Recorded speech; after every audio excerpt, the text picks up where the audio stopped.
Do you remember the magic of Phantasy Star? Do you remember playing Phantasy Star on the Master System or Phantasy Star 2?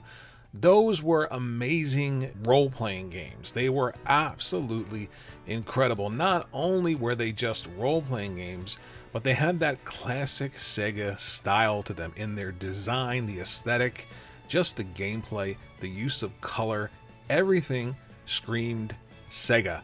And I feel like it's time for this series to properly come back and be a competitor to the mighty Final Fantasy. It's interesting, I started to think about exclusivity and Final Fantasy still kind of being exclusive on consoles. PlayStation has that deal, and I wonder if these big role-playing games that identify with particular platforms would be as big as they are if they were just a number of other games released to everyone. I think there's something to be said for that exclusivity and that big event and that sort of special feeling, even if it isn't true, that exclusive sort of garner with an audience. And I feel like Phantasy Star did that for Sega, and I think it could again, even though Sega is a third party now. I feel like there's so much uniqueness to this series, and just the style and the ability to create any kind of character that you want. And yes, you can go over the top and you can make a really voluptuous female. That seems to be something that nobody wants to let you do in 2023.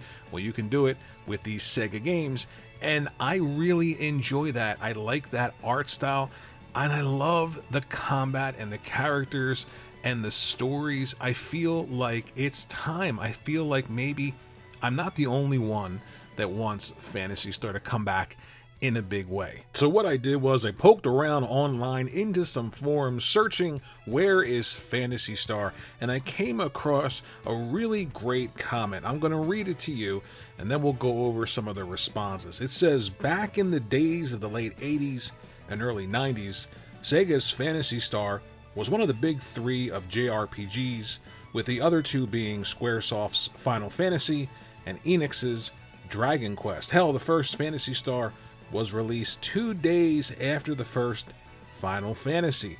Phantasy Star 4 is also considered one of the greatest early JRPGs of all time. With the amount of praise it received from critics and fans, I have to wonder, what happened? Why did Sega stop making sequels after 4? Why do they focus solely on the MMO aspects of the IP?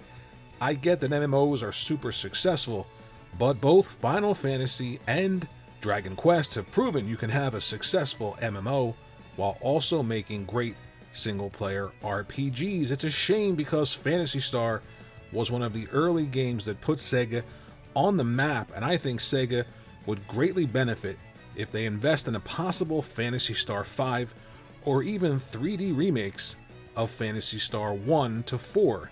I also would like to add that Phantasy Star is super unique in its setting. At the time, while other early RPGs were doing straight high fantasy, Phantasy Star was one of the first RPGs to mix high fantasy and sci-fi. By the way, that mix of high fantasy and sci-fi is the unique gameplay and aesthetic that I was talking about earlier. That's that standout feature of those classic Sega RPGs. I don't think anybody's really done that well even to this point today.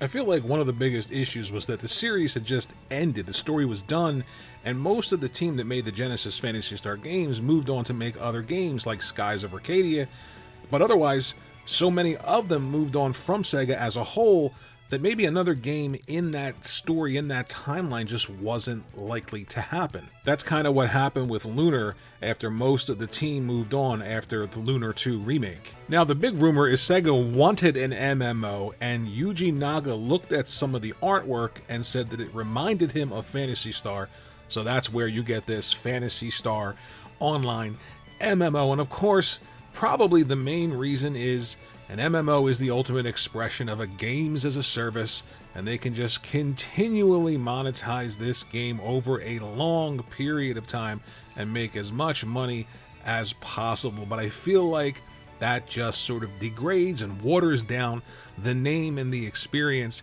and you can have really great single-player Japanese role-playing games and really great MMOs based on those JRPGs. Talked about those earlier, so why not bring back Phantasy Star? Do you think there's enough interest in Phantasy Star for this series to make a big comeback in the market?